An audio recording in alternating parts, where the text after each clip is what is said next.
Hi, I'm Mark Jennings. Congratulations and well done on downloading the Success Weekend Checklist.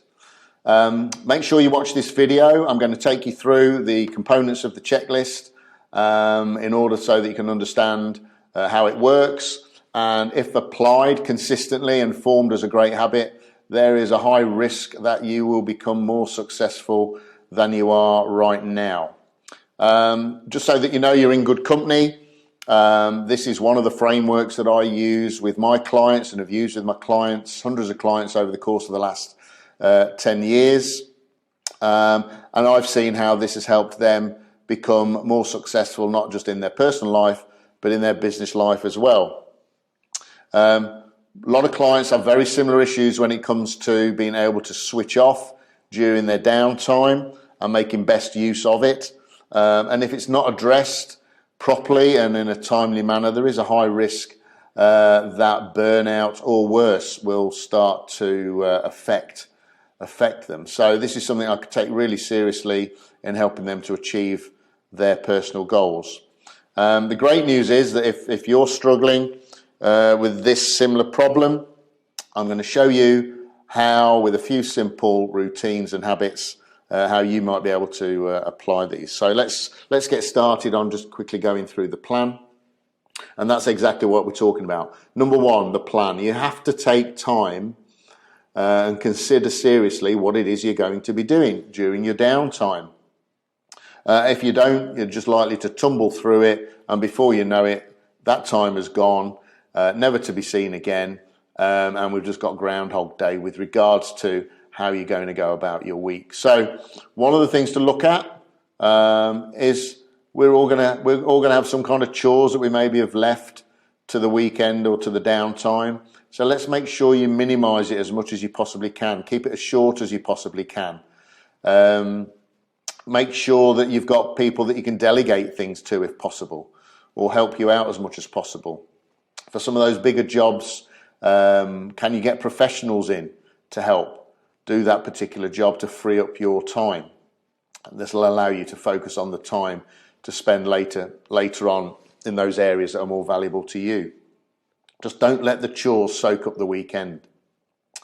Number three is reflect. We just don't spend enough time reflecting on where we're at.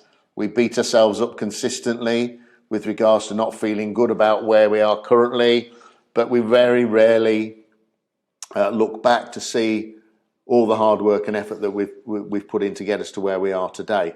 So review how you're progressing against your goals. If you don't have any goals, step one is think about some, write some down, make them visible, review them regularly, and see how you're progressing against them.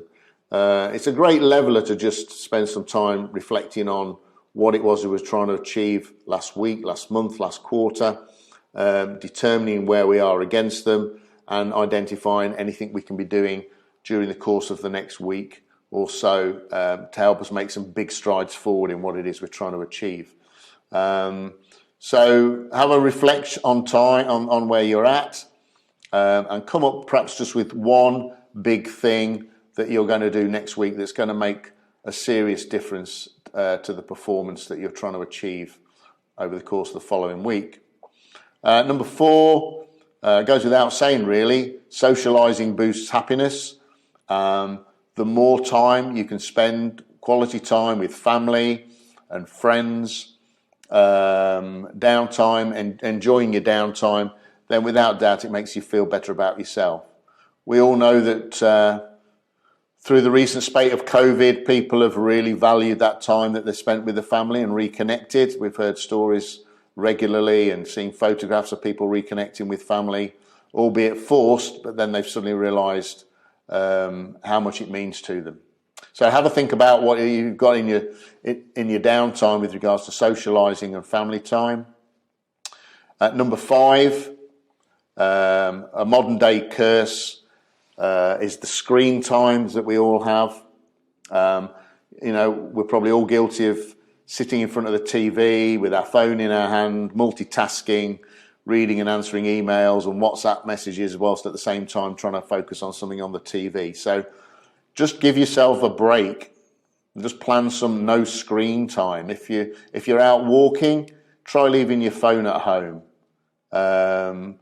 Plan some significant time if you're at home with no screen. Shut the laptop, leave the phone in a room somewhere, just take a break, particularly just before those hours that you're trying to get to sleep.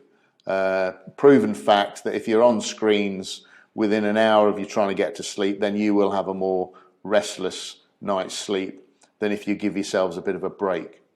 So think about taking a break from screen time. Get the family involved as well. Get them to join in.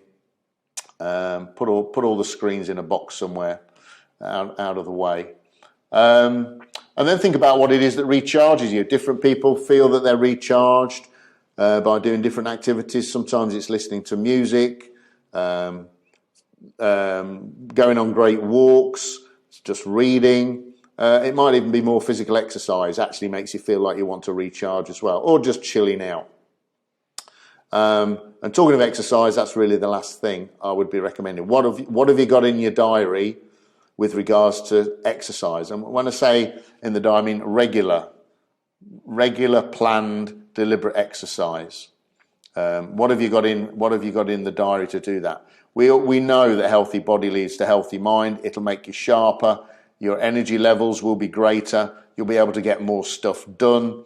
You'll be switched on. You'll be making smarter decisions. You could be doing it on your own. If you find that difficult, get someone to hold you to account. Go and join a class. Meet somebody for a walk or a run or a bike ride, and buddy up with them, because the accountability will more likely force you to do it than if you were just on your own. And that's kind of it, really. So this particular process fits in a wider roadmap that I use with my clients. So you can see here the roadmap that I use. It's a 9-step program. Step 1 is the alignment, where I'm trying to understand more about what the business owner is trying to achieve personally in their business life, where they're heading to, what's the destination, how good are they on their numbers with regards to managing their business and where they're going. The weekend success framework fits in as part of the planning process. We then benchmark how they're doing against other businesses, and then I help them execute the plan. We just get stuff done. And whilst we're getting stuff done, we test and measure how well it's working. We fail fast, or we fail forward. And with that, we see continued success. Along the way, we're looking at how we're increasing the value of the business, not just what profit it can make, with a view on ultimately the legacy that's going to be left behind for family, because ultimately the business will be running without them in it. So if this is all looking like it's something that's going to help you become more successful, then please contact me, schedule a call, and I'll be more than happy to talk to you. So hopefully speak to you soon.